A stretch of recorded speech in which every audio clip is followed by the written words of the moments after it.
Welcome to the Scholar's Chair. We shall explore the question, is justice an Islamic principle supported by the Quran, the holy book for Muslims? Our guest in the Scholar's Chair is author, educator, president of the Minaret of Freedom Institute, Dr. Ahmad. The Quran says, "The word of our Lord does find its fulfillment in truth and in justice. None can change his words, for he is the one who hears and knows all." Tonight, a discussion on the Quran and justice. The Quran itself emphasizes justice as a core value and religious obligation for Muslims. Is that true as you understand it? If so, please explain. Sure. Absolutely true, and on a number of counts. First off, that it is mentioned per se in the Quran as a core value. Yeah.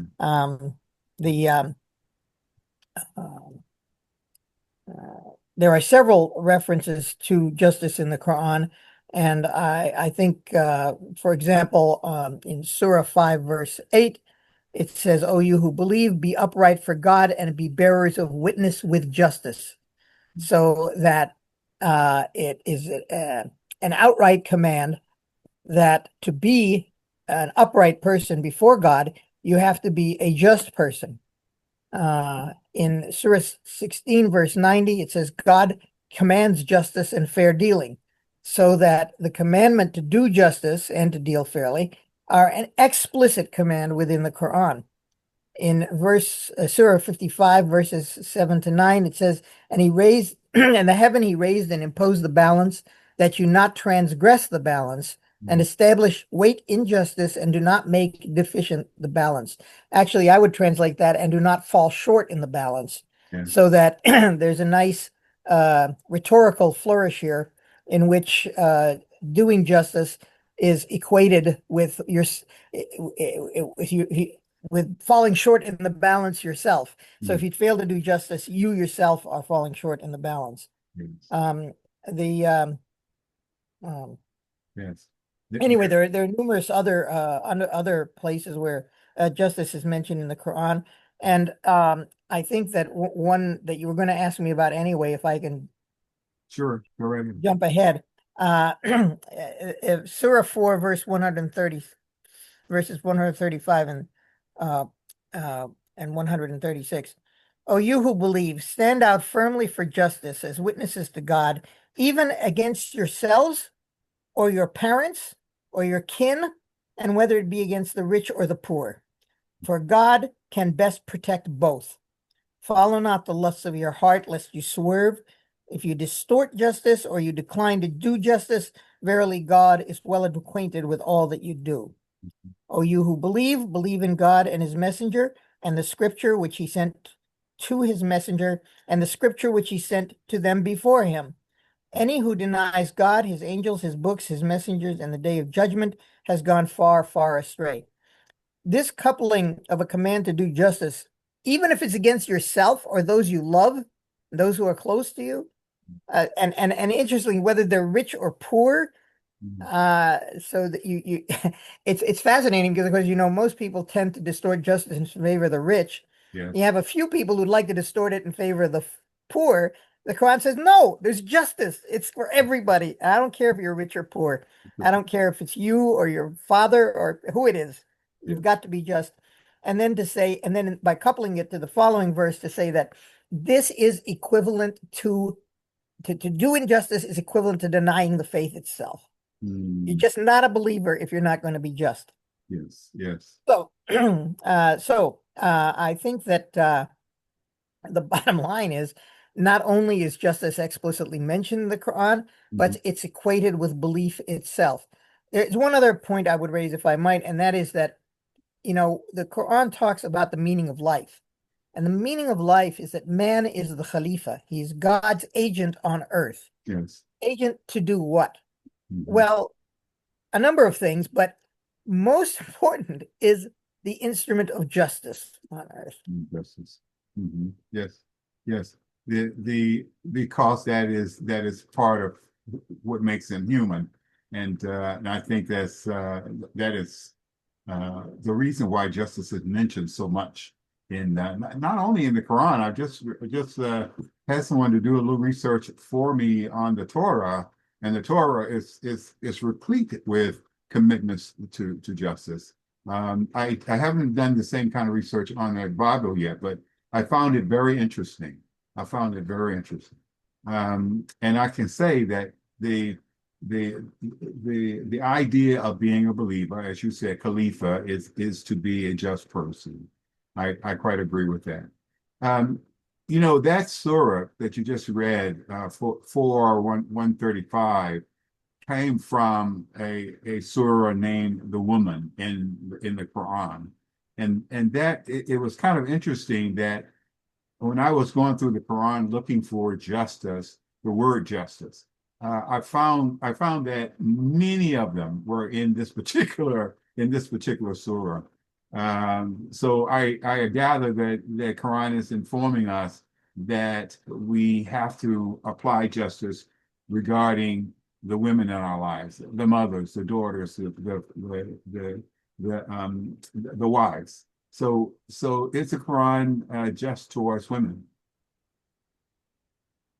Yeah, I think it is. I think the reason that this contextual fact that you noticed is so significant is that Arab culture was not particularly good towards women. Although, to be fair, it varied from tribe to tribe.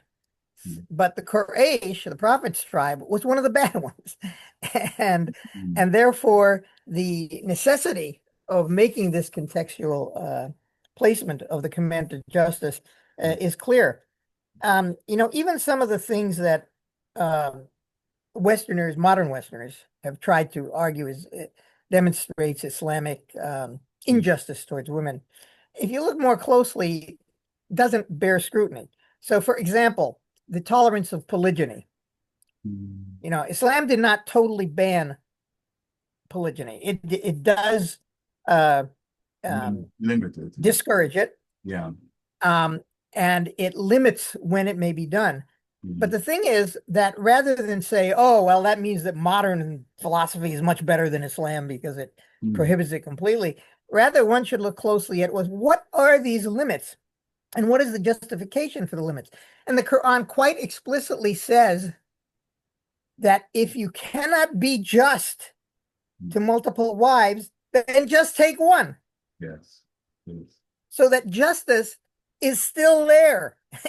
And if, in fact, the engagement in polygyny, which is, by the way, to deal, for example, with the excess of widows and orphans after a war as was the context in which that verse was revealed, it says, okay, if you must deal with a social problem through polygyny, you may, but there's a condition. You must be just to the women. And if you can't, just don't do it. Yes, I think that modern American view, or at least the uninformed American view about Islam, thinks of it as a theology that is suppressive to women, and this is also the idea about being just in terms of the way the Muslim women dress. Is that an act of justice? Or is it unjust to go around in a miniskirt without a top on or something? I don't. I'm just curious what you thought about that. Or have you thought about it? I think there are two different issues here that have to be weighed in the balance, if we can use a term from justice, and that is justice on the one hand, but a decency on the other. Yeah. The question about clothing is not a question of justice, it's a question of decency. If you want to make it into a question of justice, the way to make it into a question of justice is to say, who gets to decide what constitutes modest clothing? And even if you believe, well, God gets to decide, there still leaves the question, who interprets what it is that God is commanding specifically? Interesting. Because yes, there's no doubt God commands modesty. God commands modesty, yes. And if the answer is the woman gets to decide, Yeah. then yes, you can condemn those Muslim countries that don't let women decide, as you can condemn the French and other Western countries that don't let the women decide. Yes, yes. And of course, modesty is a condition that is commanded on both sexes, the males and the females. That's also true. Men must be modest as well. That's right. It's, So it's, it's really one of those things that we have to think very, very long on. So we've been talking about it for a little bit, and we have actually done quite an extensive talk when we were doing our John Ross piece. We were just trying to define what justice is. You know, you mentioned the word minzan, the balancing of issues. Tell me your view about what is justice. Did you learn anything from John Ross? I'm sorry, from who? John Ross. That's okay. All right. Yeah, right. Uh, well, okay. I guess there are many, many cultures, including our American culture, in which the balance is the symbol of justice. Yeah. And why? Well, obviously, and you're dealing with fair trade, the balance is how you determine what is fair trade. And putting your thumb on the scale is the most severe violation of fair trade you can make. Yeah. So similarly, when you're engaged in a court of law and administering justice, there is a balance. You're trying to balance the claims of the parties against one another, and you've got to have you can't put your thumb on the scale. That's so it's not only a powerful metaphor, but it's an easily understood metaphor. That's why I think it's so common. Mm-hmm. Um, Mm-hmm. so I don't know what one can add to that. I think it's self-explanatory. Yeah, yeah. I think the Quran is reciting it over and over again. Stand out firmly for justice as witnesses to God. So this is a principle that is eternal, that will not change, and yet in society, people go to jail for many, many years uh, without justice, uh, Well, or unjustly, I should say. So there's go ahead. I'm sorry to interrupt, but I can't Go resist. right ahead. I I'm can't, sorry. although I'm not usually one to resort to the hadith, but there's a famous story, a historical incident that demonstrates the power of this concept of justice, Mhm. and how fundamental it is, and the application to everybody, including the head of state. Mhm. When Ali was the Khalifa, he accused a Jewish man of having stolen, I think it uh, was a suit of armor. Don't hold me to exactly I what think the that's right. Yeah. I think it was a suit of armor, and whereas it may have been that Ali had just lost it in the heat of battle on the battlefield, Mhm. and the Jew had found it. Yeah. So Ali used the fact that the armor was in the Jew's possession to bring him to court of law and to sue him for theft. Mhm. Well, the judge listened to the Jew's arguments and to Ali's arguments, and the judge ruled in favor of the Jew Mhm. on the basis that Ali could not prove that the man had actually stolen it. Right. That his argument, I just found it and I picked it up, was totally plausible, and therefore the burden of proof being on the one who's making the accusation of a crime, Mhm. that it was not borne out. And so the Khalifa was ruled wrong and the Jew was ruled in the right. Yeah. Now, the story goes on to say that the Jew was so impressed by this, he Mhm. says, "Is this what this religion teaches?" that Mhm. he converted to Islam. Mhm. Now, it's unfortunate that a lot of people draw the wrong lesson from this Yeah. and think it's a story about people converting to Islam. It's Yeah. a story about justice applying to everyone, including the head of state. Yes. Including. And that Ali accepted the judge's ruling. Why? Mhm. Not because he didn't necessarily thought that was the case, but that was what was just under the circumstances, and that he had to do what was just, no matter what. So justice is fairness. Just yeah. Is justice, in your view, a principle that informs our belief about God or our belief in God? And how does it do that? I mean, God is just. What does that mean? Well, the importance of believing in that God is just is because this world is not always just. Mm, Uh, yeah. Despite the efforts of some humans to establish justice, Mm, there are too many humans who are working to undermine it, mm, and it's a hard thing to do anyway. And so a lot of people without faith yeah. become very despondent. They look around, they see what's going on, Yeah. and they say, there is no justice. Maybe God isn't just. Maybe there is no God, whatever the explanation, there's no justice, or at least not enough justice. Mm. Even if you believe that the arc of history is long and in the end it will tilt toward justice, that's a long wait. That's a long wait. And so some people are despondent. But if you believe that there's an afterlife in which justice will be absolute, then you can take heart and redouble your efforts to be just in this life, knowing that there will be justice in the afterlife. You're not really, in the long run, you are not sacrificing anything by being just. To the contrary, you are going to lose everything if you're unjust. Yes, I found it interesting that uh, studying Harvard University and their establishment as a university was established on top of slave labor, right? And why would an African American know about this? But I found it very interesting that Harvard would has this history in itself, and at the same time, over time, they began to participate in liberating African Americans, but still had a tremendous problem with their connection with slavery. It was um, a very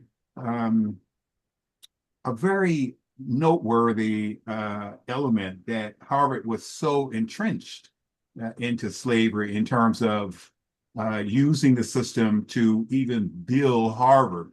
You know, not only just the slave labor, but utilizing human labor to sell of the human bodies to sell to various institutions and various other plantations for money for slave bodies. So it was quite an interesting little bit of history. Now, if I'm a slave person and caught in that kind of situation, I would have to adopt a notion of faith to um, embrace reality, basically. You know what I mean? The reality is I'm caught in a situation where there is no justice, but justice is and will become more clear to us as people struggle for the reality of this. But it's kind of it's kind of one of those things that helps me to have hope in humanity, even when humanity is performing poorly. You know what I mean? So it's one of those kinds of things that I think about. But carry on. Aren't you from Harvard? I am a Harvard graduate, yes. Yeah. And therefore it can be said that I have benefited from the slavery. Maybe not. Maybe not. But it's a it's a challenge, and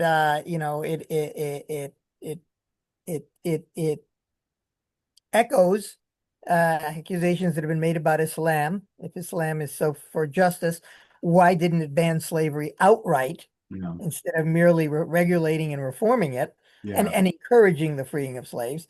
Yeah. that if it's a question of justice, it seems you have to go beyond that. You know, that encouraging freeing of slaves, that sounds more like mercy than justice. Yes. Justice is you can't have them, you know, get rid of them. But I think you have to bear in mind two things. Yeah. First off, even today, slavery is not totally prohibited by the Constitution as Right. amended. Right. It's been limited. Slavery and involuntary servitude are limited to those who have been convicted of a crime. Yeah. And you have to remember that where people were enslaved initially, Yeah. in most cultures, because they were hostile parties engaged in warfare and they were prisoners of war. Yes. So that, you know, that in ancient times and to a degree in modern times, certainly at the moment, that's equated with criminality. Wow. Yes, that's right. So That's right. that's number one. But number two is to understand the following. I think it's a subtle principle, but I want you to think for a moment about Patrick Henry, Yeah. who is used as an example of the inner contradictions of the founding fathers. Mhm. Patrick Henry is famous for reputedly having said, um, gentlemen cry peace, but there is no peace. Our brothers are already on the field. The next wind that blows from the north will blow with it the war. Is peace so dear or life so sweet as to be purchased at the price of chains and slavery? Almighty God forbid it.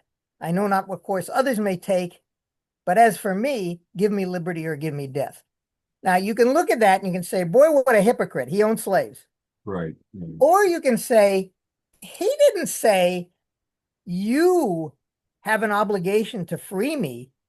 Mhm. He said, I have an obligation to fight you even to the death Yeah. Yeah. to avoid slavery. Divorce slavery. If his own slaves had taken that to Right. heart, Right. they could have, and ultimately what he many said is of them right. did. You know, you have to fight for it. They're Yeah. not going to give it to you. Yes, it is a principle that has to be worked on. There's no question about that.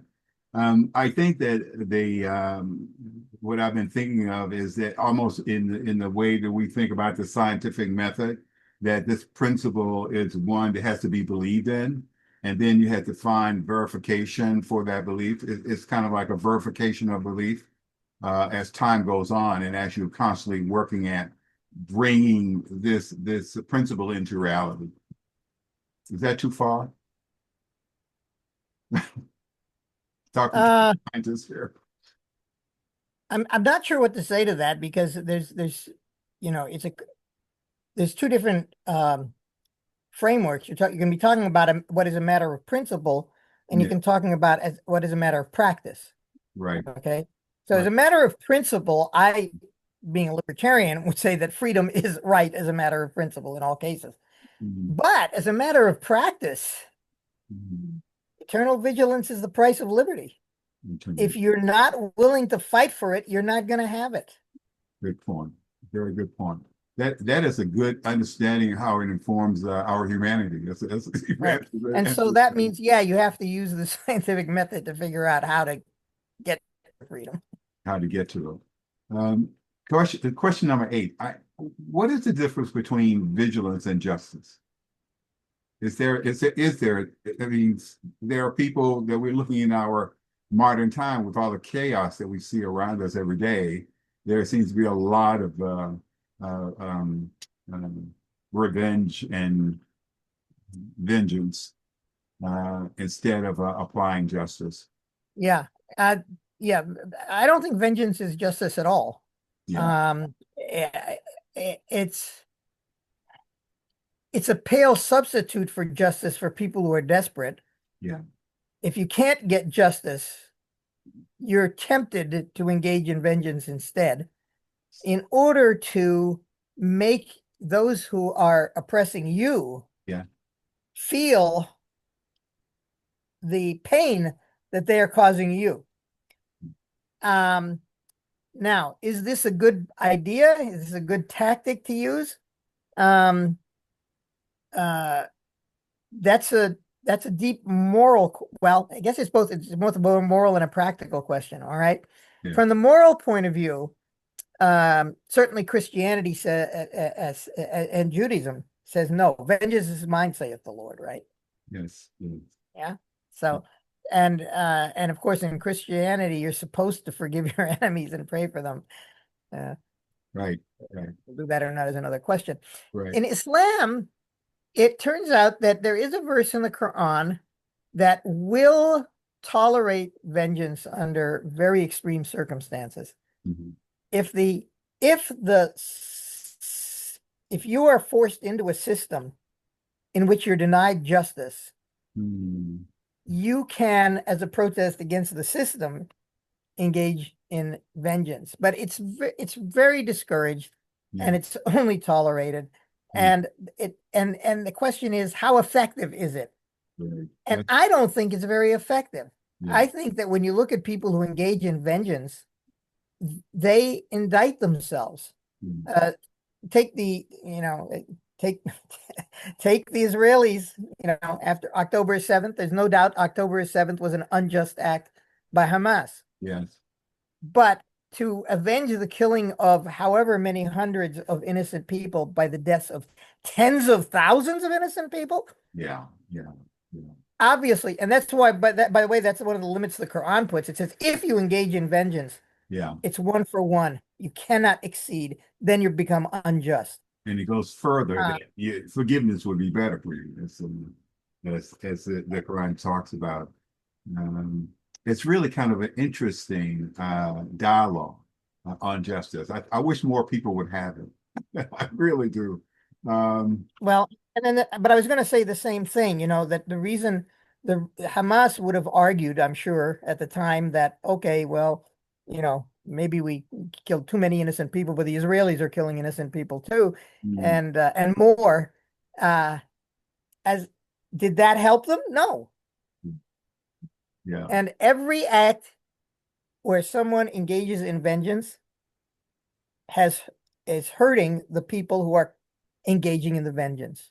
yeah, It's yeah. not the moral high ground. No, no. And we Whereas move. justice is always the moral high ground. Yes, that's exactly. Justice is in fact the principle. Um, Justice extended to non-Muslims. I think you have mentioned that already, but I want to see if we can find another example from the tradition. But even going back to Medina, it's there people who were not Muslims were commanded to be Muslims were commanded to be just towards people who were not Muslim. But you tell me yourself, is justice extended to non-Muslims in your view? Well, by and large, it has been. Not always. You can find examples where Muslims have Yeah. fallen short in the balance. But overall, if you look at Muslim history, you found much more justice extended to the minorities, the subject minorities, than you have in Western civilization as a whole. Now, you might say, with the possible exception of America, although every once in a while, Yeah. Americans do something that threatens that status. Yeah. But if you say on balance, in an historical outlook, Mhm. modern day America, pretty good. Well, Islam through most of its history was pretty good. If you look at Muslim Spain, the Muslim minority, when it was a minority that was actually ruling Spain, the the majority Christians and the minority Jews, by and large, were treated extremely fairly. And it was only after Ferdinand and Isabella reconquered Spain Mhm. that the Jews and the Muslims were kicked out. Yes. And of course, dissident Christians were persecuted as well. People forget that the Inquisition was aimed mainly at other Christians who weren't towing the line. Mm. Yes, yes, yes. So This is true, but and at the same time, the Quran directs justice towards everyone. It asks us to stand for justice as a witness to God, even when it's against yourself or your parents. It doesn't talk about whether the person is Muslim or not. is anybody who is subject to receive justice or injustice. We have to stand on what is firmly on justice.